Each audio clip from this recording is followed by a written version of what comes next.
Good day to my future employer. My name is Vicky Habaga, 31 years old from Impasugong, Bukidnon, Philippines.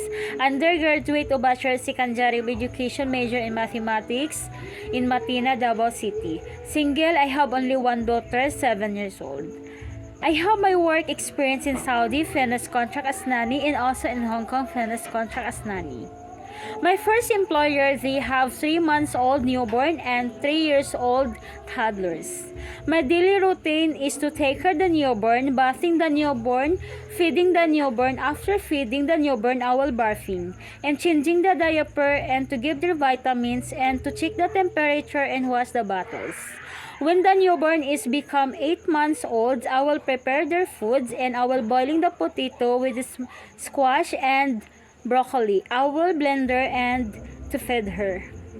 And after that, I will to take her the 3 years old toddlers to teaching how to read, to teaching how to write, and I will play with her. And also my second employer in Hong Kong, they have 3 years old and 5 years old toddlers. To teaching how to dance, to teaching how to sing, and to identify the colors and how to count the numbers and play with her.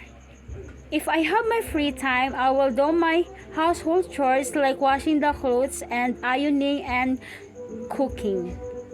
If you hire me, madam, I will do my best. I am responsibility, honesty, and trustworthy and hardworking. That's all. Thank you.